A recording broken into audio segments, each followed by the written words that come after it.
I pushed for only 40 minutes, guys. If I was offered epidural as soon as I got to the hospital, I would have said yes. And that's the best thing that happened to us during the whole labor and delivery process.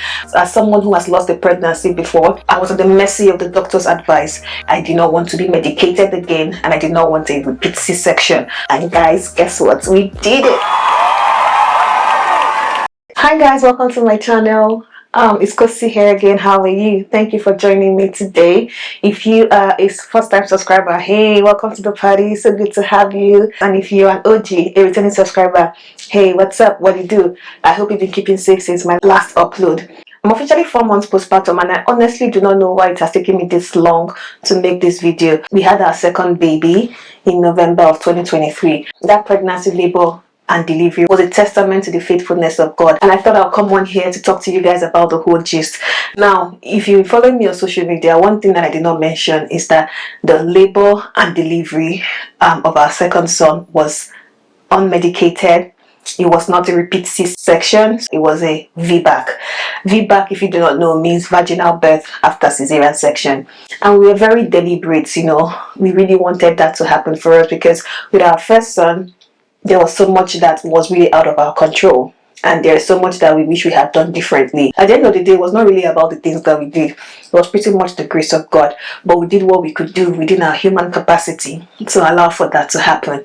And I thought it'd be a nice lesson learned for anyone out there currently in a similar situation, considering the possibility of trying for a VBAC. I hope this video will be informative. So don't go anywhere and let's get into the gist. Disclaimer, I'm not a medical professional and I'm not certified or trained. Everything that I'm sharing in this video is based on my personal story, my personal experience. Please, we always have to listen to the doctors because the doctors know what's best for us. And I'll do my best to break the whole story into two. So the first half is going to be what exactly were the reasons that motivated us to decide to attempt a trial of labor that led to a VBAC. And what are the things that we did within our human capacity, apart from the grace of God, that helped us to have a successful VBAC, okay? So for the first half, the summary of the reasons we decided to try for a VBAC is this.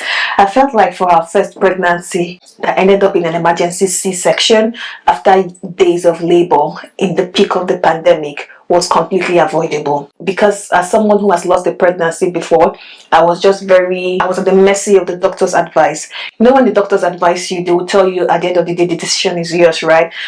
Between my husband and I, we really did not have enough information to be able to make an informed decision. We just went with whatever the doctors decided was best. But for the second pregnancy, we're coming from a place of experience, right? We wanted to be more deliberate, more informed, more intentional about our choices. Having an emergency C-section after laboring for so long made recovery very difficult for me. I found it very difficult to bond with the baby because I was worried about myself. The C-section is a major surgery. I have absolutely nothing against C-sections, right? But if I'm going to do a C-section, I want to be able to have my makeup done, my hair is on point for pictures. I want it to be an elective C-section where I come in prepared. Ask me to choose between a C-section or a vaginal birth right now, I'll have a bias towards a vaginal birth because, again, I didn't have a very good experience with C-sections the first time. And another reason we wanted to have it unmedicated was because the anesthesiologist basically used me as a lab rat the first time. So there was a student anesthesiologist in the room when he was inserting the epidural, and he was pretty much just showing how epidurals are being inserted. And then 30 minutes later, the epidural was still not, you know, taking effect. I was still in a lot of pain. So after a couple of hours, the new anesthesiologist clocked in. They had to take out the epidural, put in another one before it finally kicked in. By then I was already very stressed. My back, I feel like, has never really recovered, and that was the reason we decided that if we're going to have another baby, we'll make sure that we try it without medication and we do not have a repeat C-section. As much as I know that pregnancy, childbirth takes its toll on your body as a woman, I'm very conscious of how my body looks. I want to look in the mirror and like what I see. I feel like the surgeon that did the first C-section did an amazing job with my incision. I never had to worry about scar tissue. Our first son is going to be 3 years in May, and this is what, March, end of March. I still find that I'm having to still massage the scar tissue from time to time. You can call me vain for this reason, but I was worried that, okay, if I have a repeat C-section, what if the surgeon doesn't do a very good job, and then it's not tidy, and then, you know, after everything my body doesn't completely heal and all of that. When I have my bikini on, I still want to look nice. I don't want to be conscious of the scar tissue and all of that going on. So, you know, when we thought about all of these things, we were like, at the end of the day, whatever happens, but we want, you know, to be able to make a choice that we think is best for us. So having said that, what were the things that we did to help us make sure that our plan for an unmedicated VBAC was successful? First thing was to do a lot of research. So we asked questions, because at some point I didn't even know that you could have, there was something called VBAC. I didn't even know that VBAC was a thing, because I always thought that once you have a cesarean section, you always have to have repeat cesarean sections for all of your pregnancies. That was wild. I think my OBGYN was in 100% support from the start, because according to her, whatever happened that led up to the C-section the first time was absolutely avoidable. So I think that's very important, because if your OBGYN is not on board, it's very difficult. At the end of the day, the doctors know better. They know what's best for you. They know what's best for your baby. So when I spoke to my OBGYN from the start, she was like, yeah, go for it. She gave me lots and lots of resources to go read on. I went online, I did my research, I read, I asked questions. So the second thing is I had to make sure that I had my husband on board, because I needed a lot of mental and emotional support. I couldn't have been able to do it on my own. Towards the end of the pregnancy, the devil tried. Oh, the devil tried. But we give God the glory at the end of the day, because there was a point where the doctors were ready to induce me to get the baby out because of what was going on. I felt like at that point, I was willing to just submit myself and allow the doctors do what they had to do.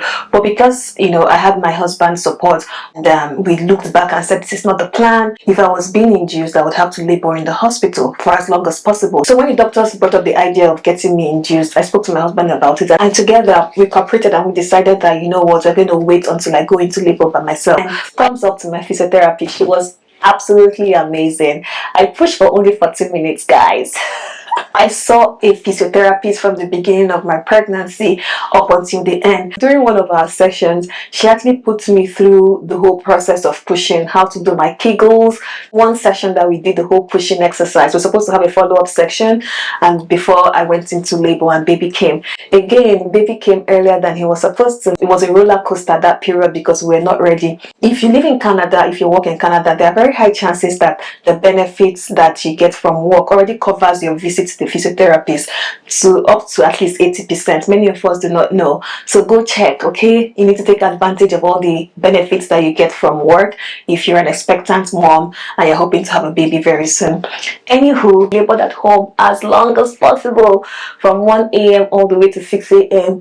I was in the comfort of my room, comfort of my house, taking a bath when I wanted, using the washroom when I wanted, praying as much as I wanted to pray. Just being in a familiar environment really helped make things a little different. So we wanted someone who was knowledgeable, someone who was experienced, to be in the house with us, to help us track the contractions, know how labor is progressing, and the best time to dash off to the hospital. My doula is amazing. Best thing that happened to us during the whole labor and delivery process. In fact, I'm going to do a follow-up video explaining the things that she did specifically to help us achieve a smooth labor, birth and delivery unmedicated. Yes, we had to pay out of pocket, but she worked with our budget and she was able to tailor her services to fit what we needed based on the budget. The doula drove to my house at 1 a.m. at night when I went into labor, and she stayed in the house with us. She was tracking the contractions,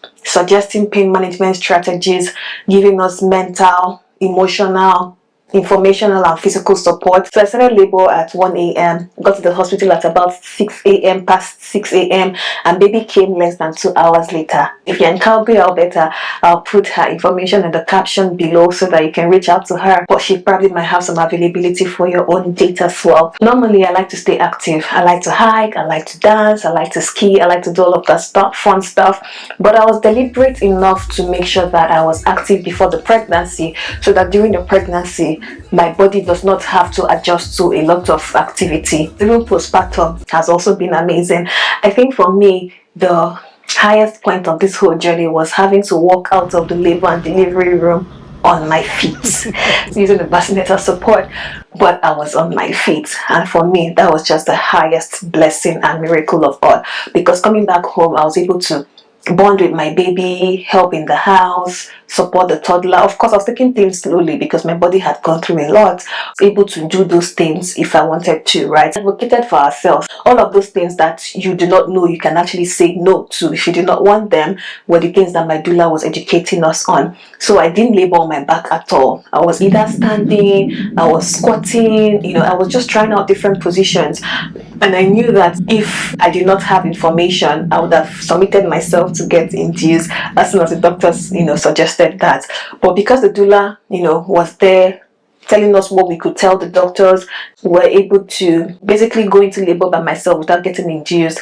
I labored at home as long as possible, so that when I got to the hospital, I think I was already like 8 or 9 centimeters. If I was offered a epidural as soon as I got to the hospital, I would have said yes. So I thank my doula for that. She enlightened us, she educated us, and we were able to advocate for ourselves in the hospital. At the end of the day, mommy was fine, baby was fine, and that's the most important thing. That brings me to the end of this video. As much as we make plans, we hope things will go a certain way, I think it's also very important to be open-minded, because at the end of the day, mom's health and safety, baby's health and safety are the most important things. I hope you've learned a thing or two from this video.